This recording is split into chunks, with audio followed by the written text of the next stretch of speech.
nós temos o passe, a água frutificada e a palestra. O atendimento fraterno, ele é muito interessante porque tem pessoas que chegam a casa necessitando de um diálogo, conversar, falar o que está sentindo, tipo desabafo. E a nossa casa, ele tem esse trabalho de acolher. E vocês, cada vez que entram nesta casa, vocês estão sendo acompanhadas, iluminadas. Então é muito importante. Quem realmente quiser conversar, chega às 7 horas, conversa com um dos trabalhadores e a gente direciona para aquela pessoa que está fazendo o atendimento fraterno. E logo depois nós temos o passe, a água frutificada, também que é uma terapia muito importante para todos nós. No sábado nós temos a evangelização de espíritos, com as crianças e adolescentes.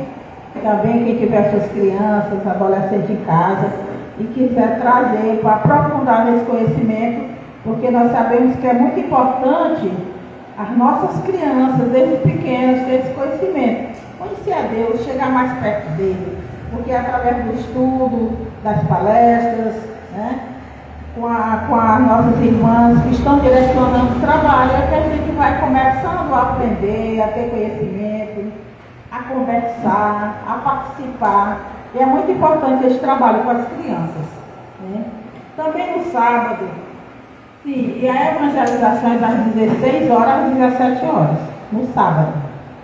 No sábado também, das 17h30 às 18h30, nós temos um estudo da mediunidade sem prática.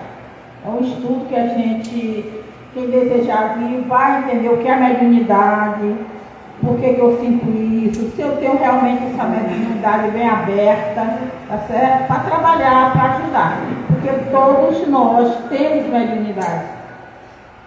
Somente nós devemos fazer o trabalho para a gente desenvolver. Saber o que realmente é a mediunidade e como eu posso trabalhar para ajudar meus irmãos. Porque na verdade nós estamos aqui para ajudar. Não só eu como a Casa Espírita, mas todos nós que vemos a oportunidade de Deus para renascer nesse planeta, trouxemos esta oportunidade dada por Deus para ajudar. Cada um vai seguindo seu caminho, mas em uma determinada hora, em um determinado momento, ele se encontra, né? Porque Deus é maravilhoso. E agora nós vamos começar nesta noite o nosso trabalho. Sejam todos bem-vindos, os espíritos, os desencarnados também, que estão aqui conosco, a equipe que trabalha e direciona esse trabalho, que a espiritualidade amiga aqui conosco, envolva nosso irmão Gilfran, para que a palestra de hoje seja assim, sabe, maravilhosa, iluminada, como sempre é, né? E agora nós vamos dar início com a mensagem, com a nossa evangelizanda Laís, depois nós vamos ter o nosso irmão Luiz, fazendo a prece inicial, e logo depois Gilfran toma conta dessa noite conosco.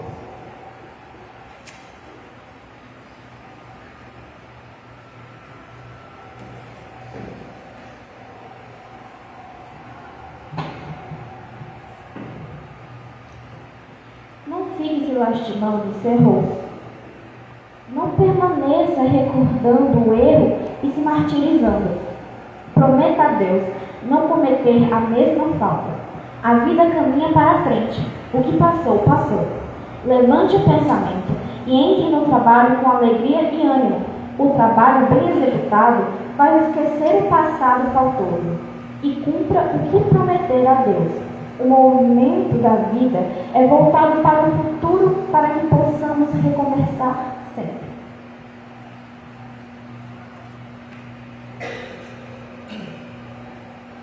Boa noite, meus irmãos. Nesse momento, vamos convido a fechar os olhos, para melhor concentração e pensando, mentalizando a imagem do Mestre Jesus. Primeiramente, agradecendo por este momento de hoje, onde nós iremos aprender um pouco mais sobre seu Evangelho. Que o orador da noite possa ser auxiliado pela espiritualidade amiga a refletir o ensinamento que será nos proporcionado. Senhor, que a luz divina sempre esteja conosco, nos ajudando, esclarecendo, orientando, guiando, para que nós possamos construir e trabalhar a nossa moralidade, a nossa espiritualidade. Em nome de Jesus, que assim seja.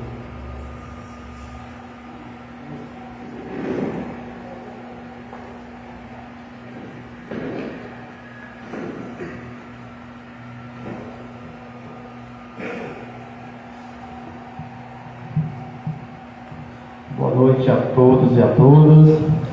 Sejam bem-vindos à nossa casa. Quarta-feira, né, um momento especial, que é um momento que nós abrimos as portas, né, para receber a todos e a todas. Momento de reflexões, né, e principalmente de ensinamento para mim, porque você está aqui é um aprendizado, né? É um momento que a gente estuda, né? E um momento que a gente procura transmitir da melhor maneira possível aquilo que a gente estudou, né, e que a gente aprendeu. Longe de ser um palestrante, mas é que a gente está fazendo o trabalho da casa, né, e procurando também, em primeiro lugar, se melhorar. E hoje, dando continuidade ao estudo do livro Evangelho segundo o Espiritismo, o capítulo é o 16, não se pode servir a Deus e a Mamon, né? Mamon que está relacionado aos bens materiais, ao dinheiro, né? A ganância. E, mais uma vez, como já foi falado nas palestras anteriores, né? Referente ao dinheiro, né? Aí nós perguntamos, será que o dinheiro é uma coisa ruim para nós? Pode até ser que sim, se ele for mal empregado, né? Mas o dinheiro bem empregado, ele é muito útil. O que seria de nós sem dinheiro hoje? Como é que nós iríamos poder pagar, né, a escola dos nossos filhos, ter o nosso transporte, ter algum bem material, né? Que a gente faça um bom uso desse bem material e que muitas vezes a gente pega essa riqueza, né, e é empregado em coisas ruins, né? E nós temos aí muito exemplo desses grandes países, né?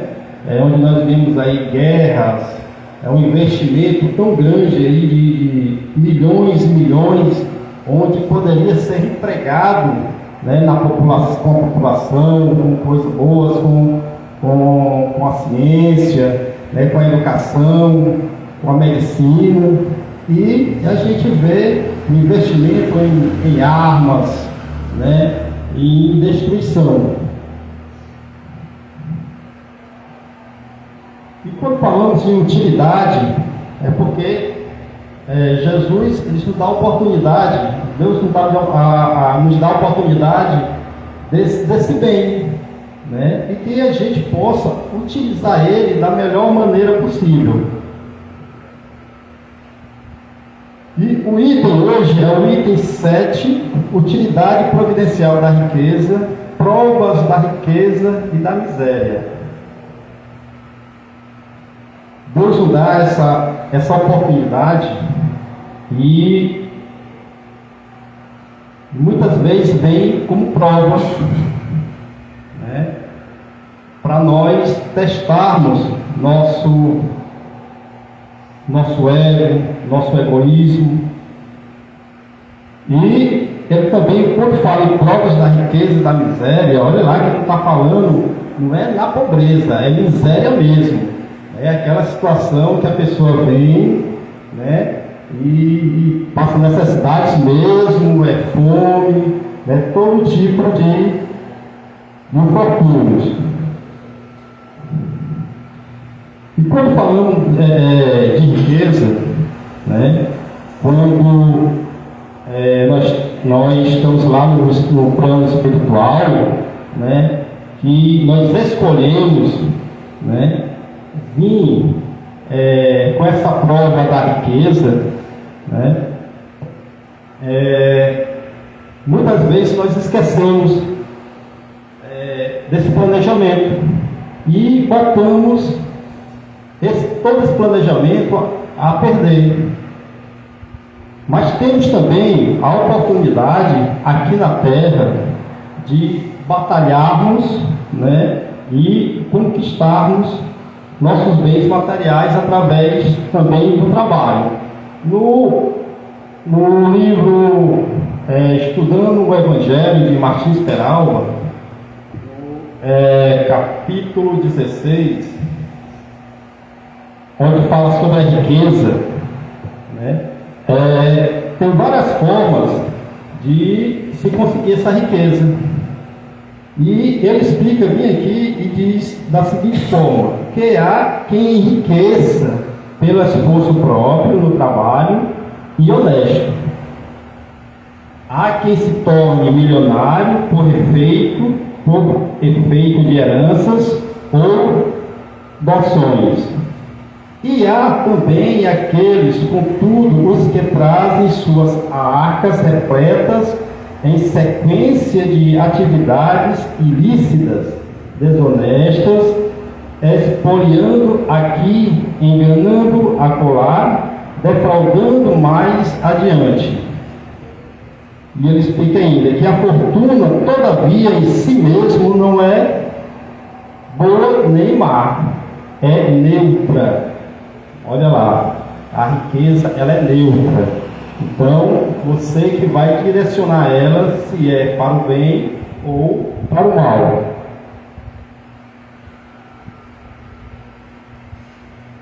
Absolutamente neutra, eles ainda confirmam. Nós,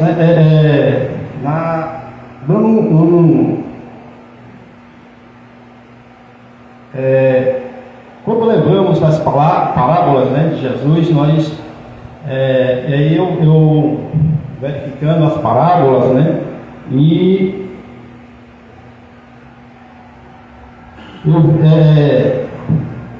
vendo a parábola do jovem rico, né, e de Zaqueus, você vê aí duas diferenças, né, em questão da riqueza, né, porque lá na parábola do jovem rico, onde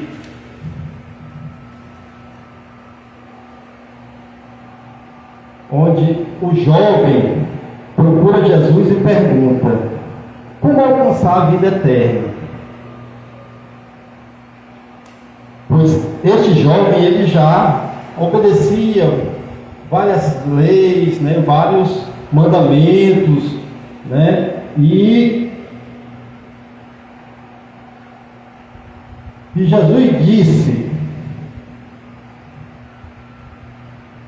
mandamento, e Jesus diz: vende tudo. Aliás, desculpem, o jovem rico, ele pergunta, né, como ele faria, né, para entrar no reino de Deus. Então Jesus vai e diz para ele: vende todas as suas riquezas e siga-me.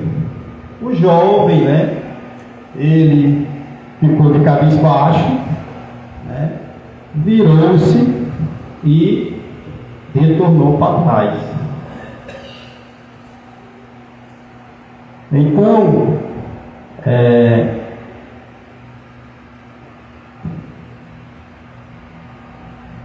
ele não queria renunciar àquelas seus bens, suas posses que ele tinha, que conseguiu, né, durante toda aquela sua trajetória até ali. Ele não quis se desfazer daqueles bens. Veio aquela questão do apego material, né? Diferentemente de Zaqueu, né, que era coletor de impostos, né, pegava impostos daquelas pessoas mais carentes, né, e Zaqueu ele não era bem visto lá na sociedade, né, mas ele com o tempo ele começou, né, ver que aquela riqueza não estava sendo mais tão de importância para ele, não estava mais se sentindo feliz. E quando Jesus vinha passando, né, ele foi ao encontro. Como ele era de estatura baixa, né, ele subiu numa árvore, né, para esperar Jesus passar. E Jesus percebeu, né, e diz: Zaqueu, desça daí, pois hoje eu vou me hospedar na sua casa. E Zaqueu, muito feliz, né, desceu e, se sentindo muito feliz, já pediu perdão a Jesus pelos seus atos, né, e prometeu a Jesus que iria, né, pagar em dobro todos aqueles 4 vezes mais, né, aquelas pessoas que ele chegou a roubar, a enganar, né, e distribuir a metade dos seus bens, né. Aí você já vê que ele já não teve esse apego com bens materiais.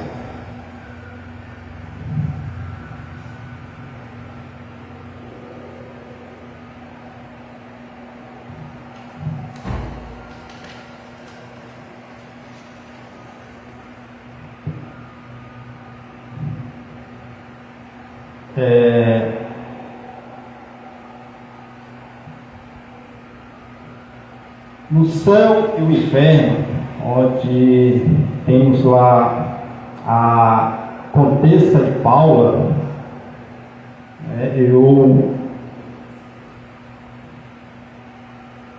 que eu era uma jovem,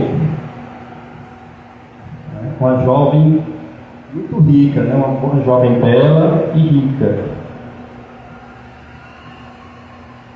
Nasceu uma família ilustre.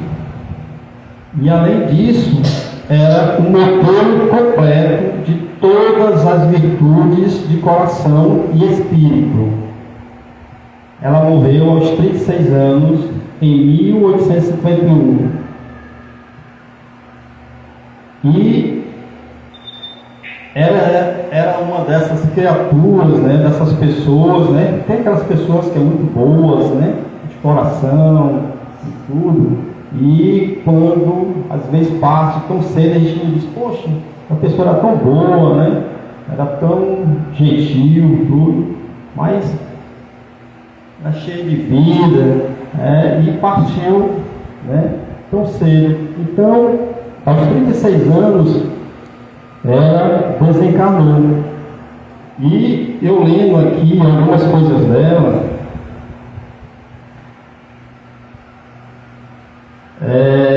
é muita coisa, mas eu vou ler só 2 trechozinhos, onde ela diz, onde tem um comentário dela aqui: a sua caridade era inesgotável, mas não dessa caridade convencional que se ostenta em todo dia. Era a caridade do coração e não da ostentação. Só Deus sabe as lágrimas que ela enxugou e os desesperos que acalmou, pois as suas boas ações só eram testemunhadas por ela e pelos infelizes a que assistia. sabia, sobretudo, descobrir os infortúnios ocultos, que são os mais pungentes, socorrendo-os com a delicadeza que reergue moralmente e ajudando em vez de rebaixá-lo.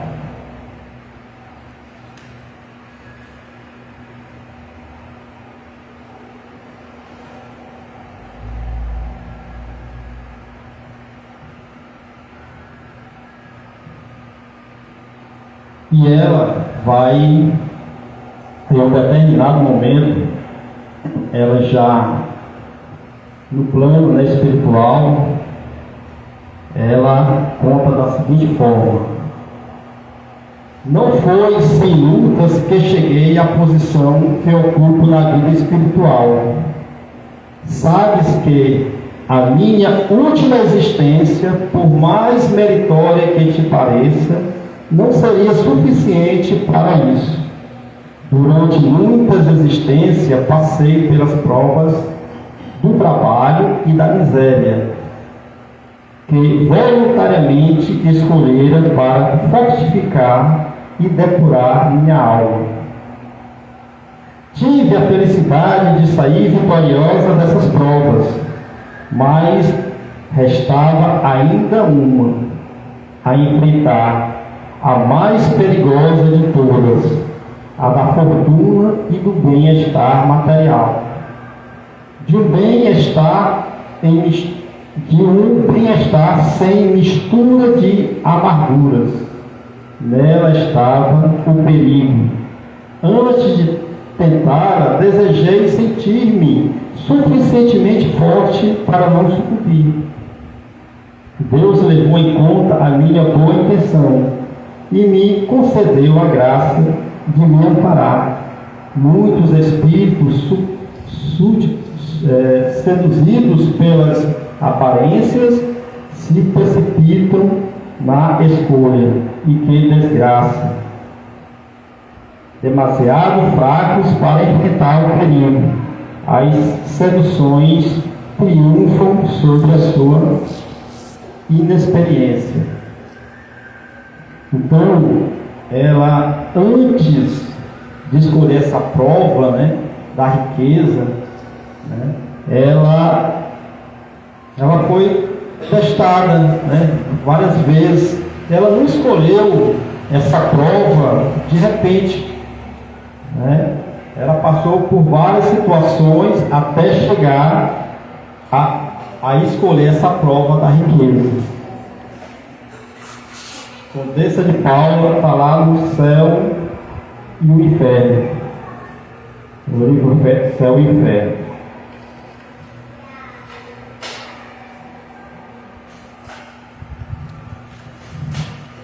No texto,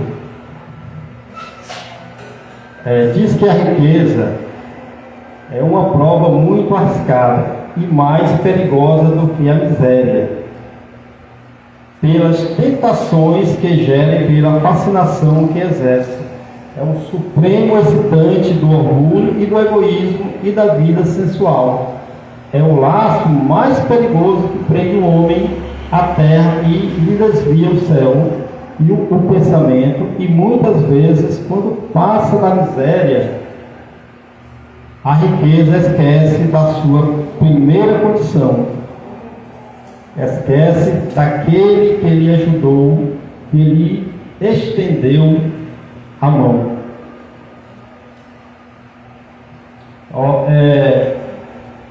Teve um jogador de futebol muito famoso, é o Sadio Mané. Aliás, Sadio Mané. Ele nasceu em Bambali, Senegal, uma província muito pobre, né? E ele, quando pequeno, jogava bola com frutas velhas, com bolas de pano, de meio, né? E ele tinha um desejo muito grande de ajudar aquelas daquela população lá na sua província.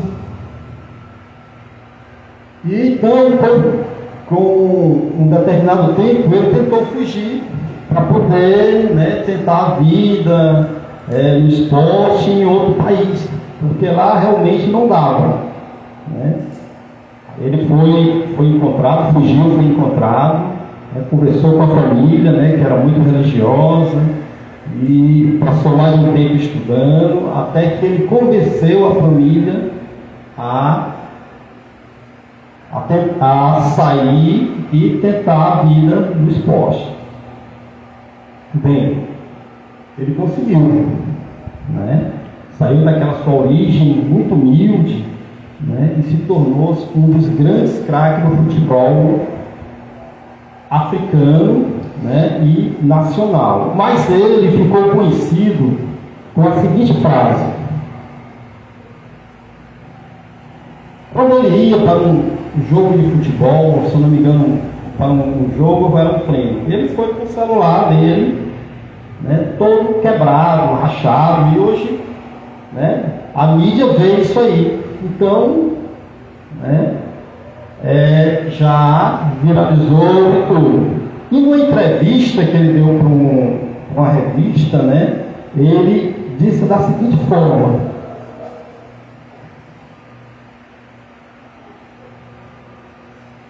para que eu deveria ter 10 Ferraris,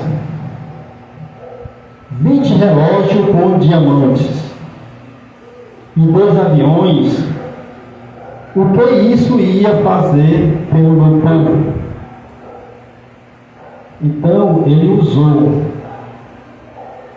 toda aquela riqueza que ele ganhou, né, que ainda ganha ainda, porque está na atividade, e na época da pandemia, ele doou uma certa quantia para o seu governo, para ajudar na pandemia, né, com os que estavam doentes, fez escolas, hospitais, ajudou toda a sua província e ainda contribui mensalmente com um valor X para todas as famílias daquela sua província. E ele é um cara muito conhecido por isso, né? Se destacou-se muito por isso.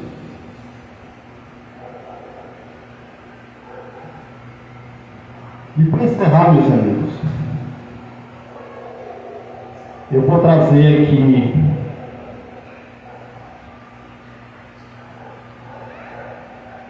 do livro de André Luiz, da obra Caridade, de 1978, psicografado por Francisco Cândido Xavier, que diz: pobreza e riqueza.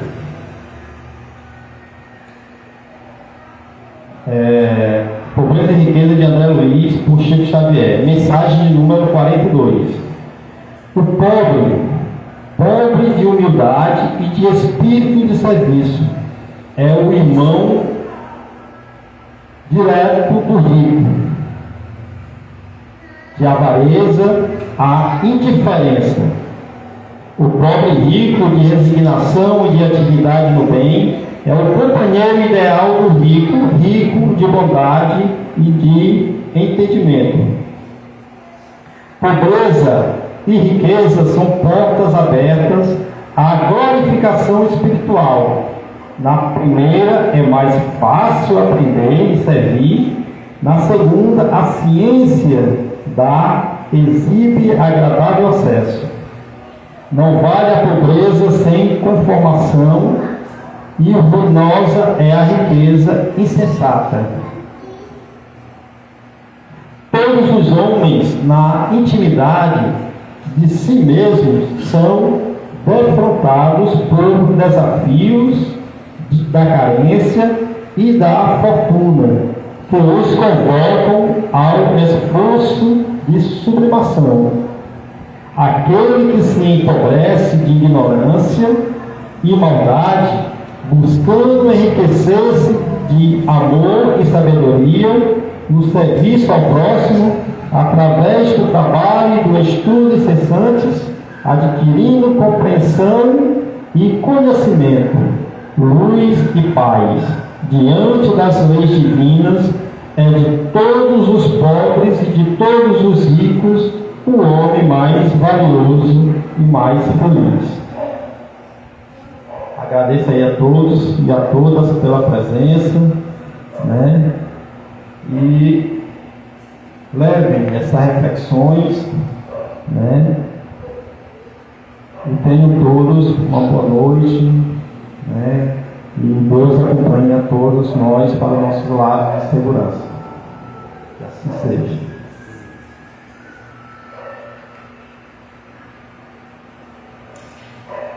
Bom, vamos fazer aqui a prece final. Meus queridos irmãos, nesse momento, peço a todos e a todas que se acomodem da melhor maneira possível e que possamos elevar nosso pensamento ao nosso amado Mestre Jesus, agradecendo pela oportunidade de estarmos aqui. O Senhor nos ilumine, nos proteja, nos dê uma boa noite, nos acompanhe para nossos lares com segurança, que possamos refletir nos ensinamentos do nosso amado Mestre Jesus e também possamos nos lembrar daquelas pessoas mais carentes que estão nas ruas, que possamos também colocá-las em nossas orações durante todos os dias, e que possamos em nossos corações cultivar sempre o amor, a paz ao próximo e a nós mesmos. Muita luz para todos nós. Que assim seja, graças a Deus.